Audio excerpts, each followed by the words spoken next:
Welcome back. This is part 2 of the Preparing Your Car for a Road Trip series. In this video, I'll be going over the important items, which is basically the things that aren't absolutely necessary for your trip, but they'll help it run a lot smoother. So, let's get going.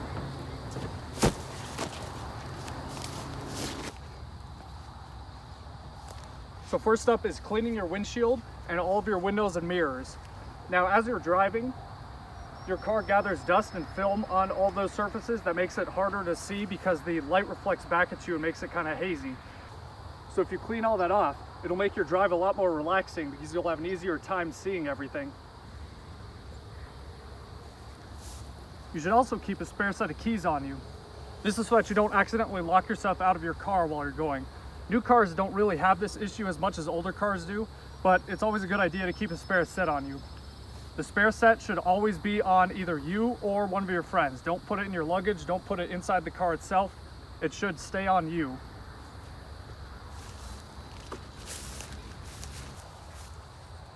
Next up is engine related.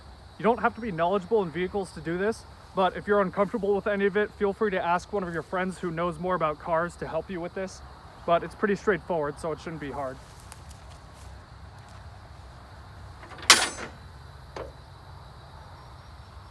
So this is all about checking your fluids to make sure that they're at the correct operating levels. Your most important one, of course, is the oil, because if that one gets too low, your engine will explode.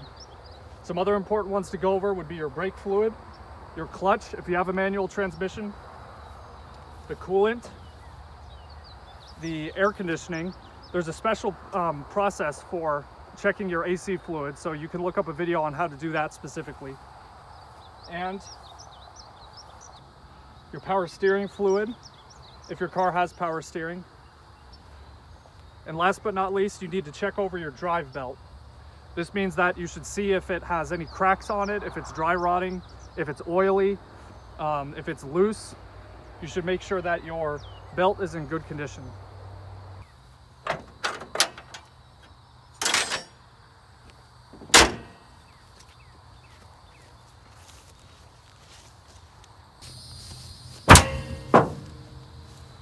The other thing to think about is your car specifically.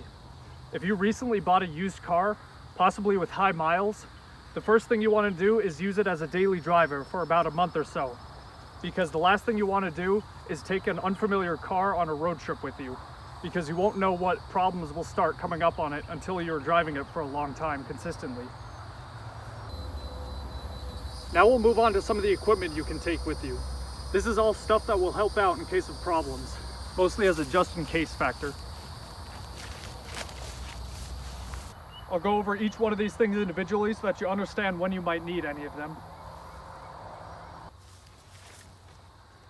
So our first two is the set of old clothes and the waterproof rain poncho. These are both good for helping you when you need to change your tire, because for the clothes, you don't want to be rolling around on the ground with your good clothes, so it's nice having a spare set just so that you don't have to dirty your normal clothing. The waterproof rain poncho is specifically for if you're in a rainstorm and you need to change your tire. You'll thank me later. Next up is the toolbox. There are times when you might need to adjust something minor on your car, or you may need to lend it out to somebody so that they can work on their car. Or you might even need to use it on something that isn't even car related. But having a toolbox is good because it's there if you need to use it. Next up is the jumper cables. These are for jumping people, obviously, but they may not necessarily be for you. There are times when I've jumped more people with these than I've needed to be jumped with them, but they come in handy either way.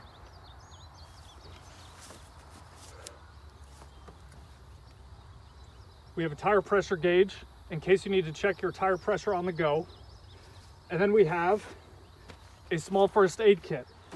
Once again, this may necessarily not be for you. You might come across an accident and need to help the people on scene.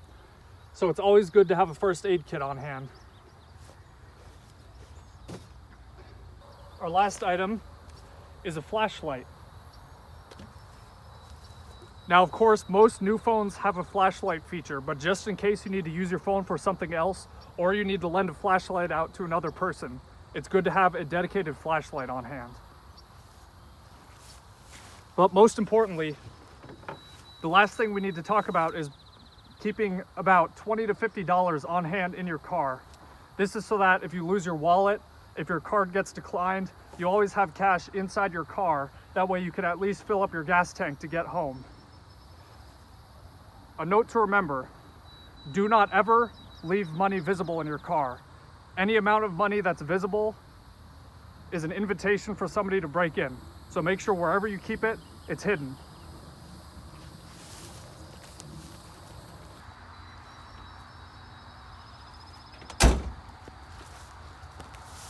Last thing to remember is keeping reserve fuel. This means not letting your tank drop below a quarter, essentially. If you're driving through an area that's really remote, there might not be gas stations in a nicely spaced out interval. Or maybe it's wintertime and you're driving on snowy roads, your car might get stuck. You don't want to let your gas get too low in those scenarios. But other than that, that should cover everything for this video. And feel free to continue on in the series.